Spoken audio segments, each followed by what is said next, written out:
So we come to Parul. I think Parul wanted to speak next, and Parul, you can be there.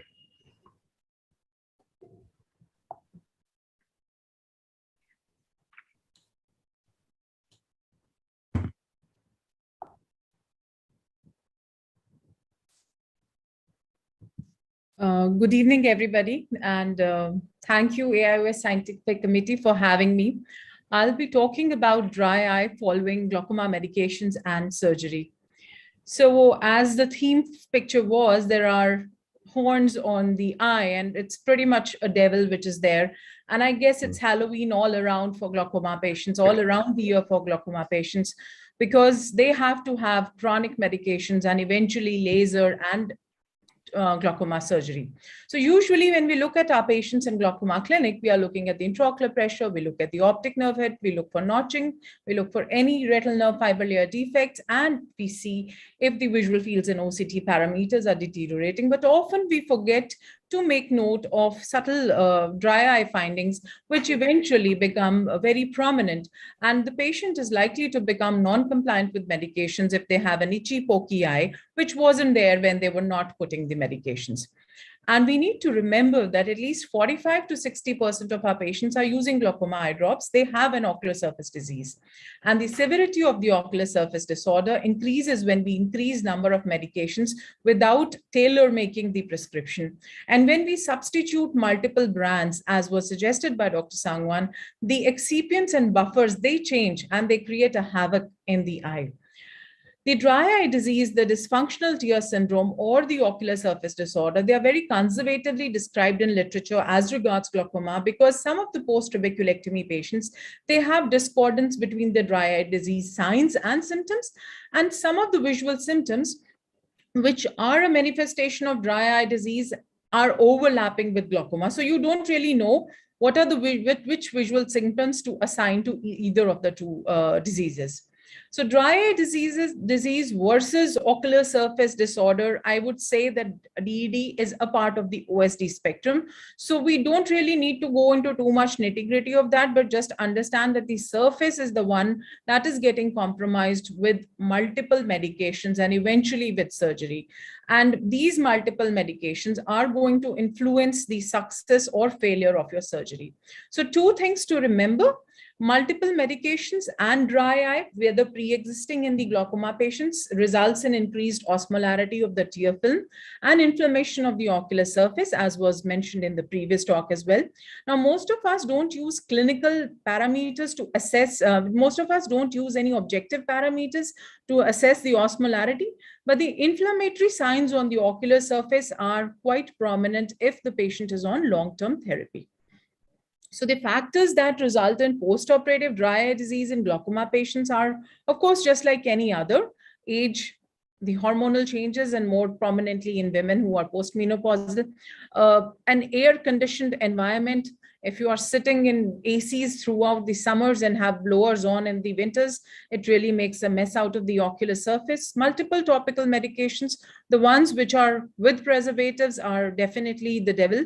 Other coexistent systemic diseases, autoimmune diseases, meibomian gland dysfunction, which is often ignored by many of us, and an additional ocular surgery, even if it is an innocuous cataract surgery. So we overlook the signs often. So in a new patient, when we are assessing for glaucoma, we need to look for baseline OSD, as importantly as the intraocular pressure and the optic nerve head changes.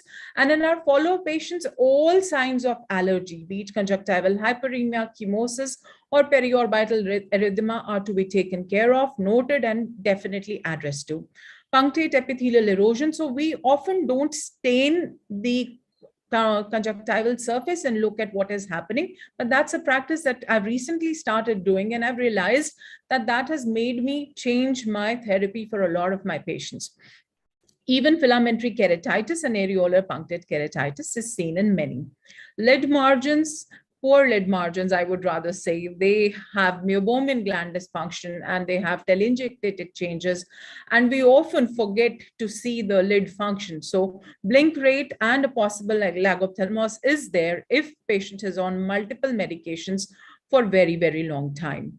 So this is one of my patients. She was a 70-year-old lady who had open angle glaucoma and was on maximal therapy. And she came several times with persistent discharge and itching. And one of my residents initially thought that she had conjunctivitis. So she added on gatifloxacin eye drop, but that obviously did not work. And when I saw the patient and I realized that, no drug is a saint, and I need to really give this patient a break from all the ocular medications. And once the patient had a drug holiday, she reverted back to normal. So just remember that people say that brimonidine is the most notorious one, but all the drugs, mind you, all the drugs have a component of allergy related to them. Yet another patient, a 65-year-old male, was allergic to almost all the drugs. So I would just stop one and start a new one. And every time I would end up with a dry eye, crusting, and blepharitis. So I just thought that, there is no point playing around with the drugs, and it's time to consider surgery, although the glaucoma wasn't advanced enough. But the patient had borne the brunt, and they realized that, they needed the surgery. And who are the culprits in this scenario? Are they just the preservatives or the active ingredients or both? That is an answer which, really there is no concrete answer to. And in addition to preservatives, most of us don't even see the excipients and buffers that are there in the drug, and that also contribute to the dry eye. So this was one of the studies of dry eye disease in patients with functioning filtering blebs after trabeculectomy, and they found that the bleb height and the presence of microcysts, they were the sort of negative factors for dry eye disease in patients with filtering bleb. But we have always been taught that having microcysts is something which is very good for the glaucoma patients after the surgery. So what happens when we have multiple microcysts is there is an absence of mucin, especially the gel-forming mucin, which is the MUC5AC.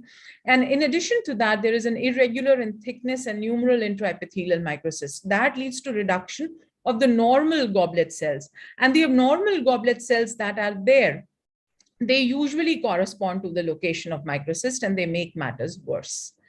If the bleb height is quite high, that may interfere with the lid function, and definitely the distribution of the tear film on the ocular surface, and tear film instability ultimately may lead to corneal epithelial defects or conjunctival dishealth. The small bleb corneal angle can induce tear film instability itself. So if you have a very bulbous small bleb, which is usually seen if there is a ring of steel in the limbal-based bleb, so this high bleb has a small bleb corneal angle, and that can result in discomfort. Now, GDDs, not much is reported about them. This is one of my patients, the earlier times when I just started doing ADI, and the bleb was so bulbous and the patient ended up with a Delin-like keratopathy. So, none of the surgeries, none of the medications is foolproof. You just have to keep a close watch.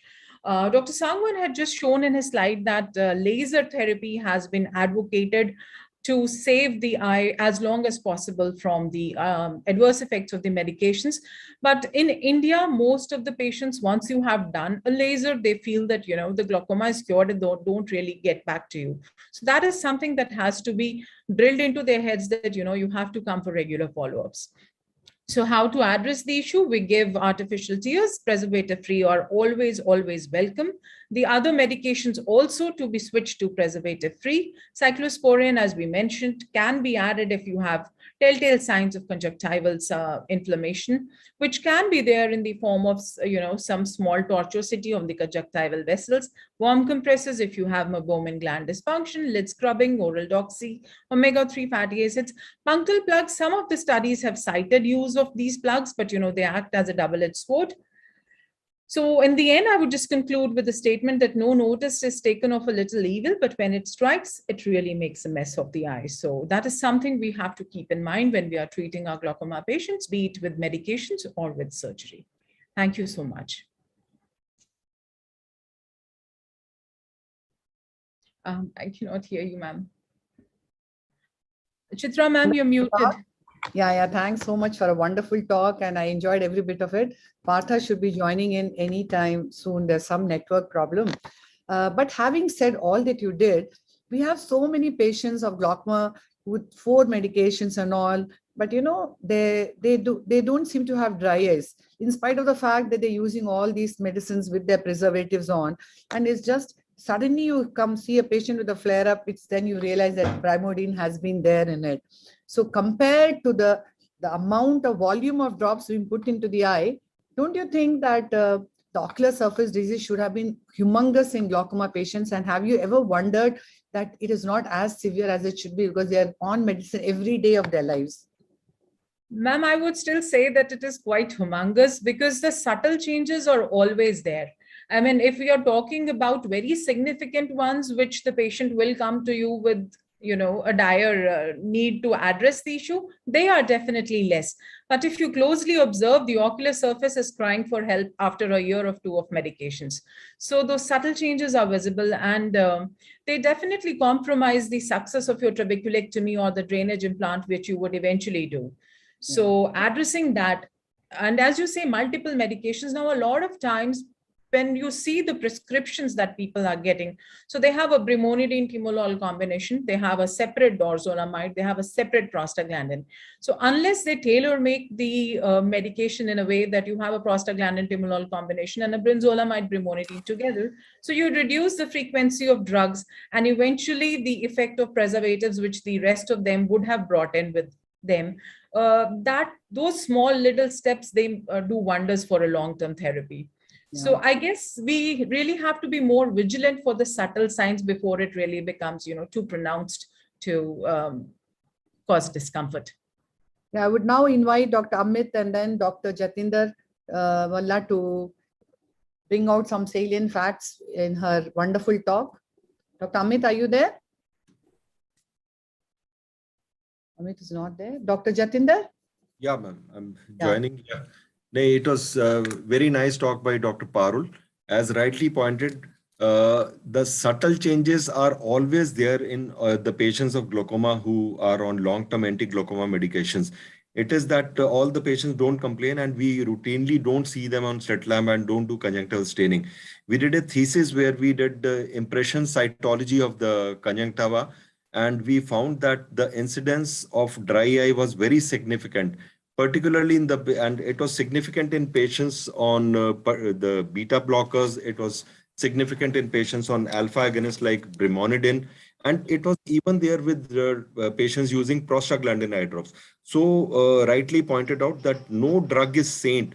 Every drug causes, and particularly when these patients are on long-term anti-glaucoma medications, the surface changes are significant. And they do affect not only symptomatically these patients, even the surgical results when the surgery is undertaken at a later stage, the surgical results are also affected. No, Chitra, you do their LipiView and you do their ocular surface analysis, there are definite changes. Their meibomian glands are truncated, if you see them long term, so there are definite changes. It is only that they are not complaining, they are probably on lubricants and they've not crossed that threshold that we don't, come to know. I was just trying to compare them with our refractive surgery patients.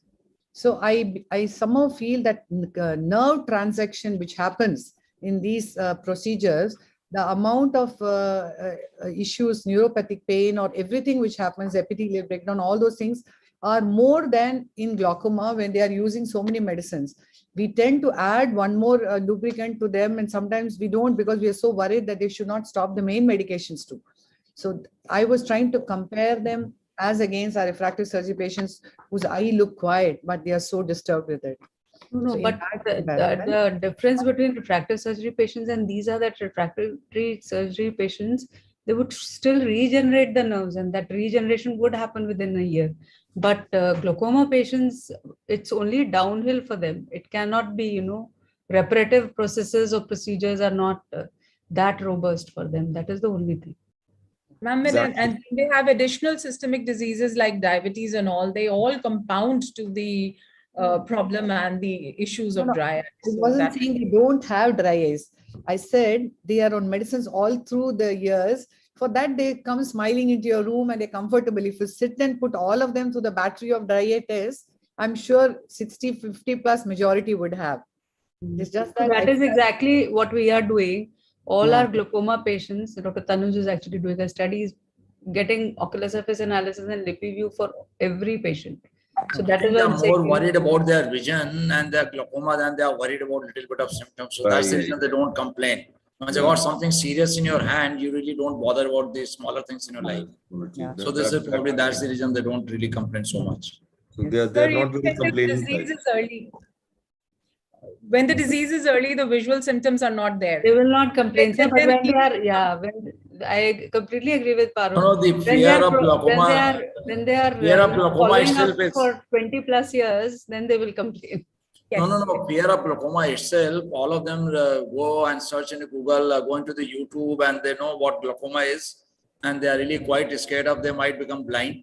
So they are more worried about whether their eyes are all right or not. So probably that's the reason they don't complain as much as the other patients who complain about the dry eye symptoms.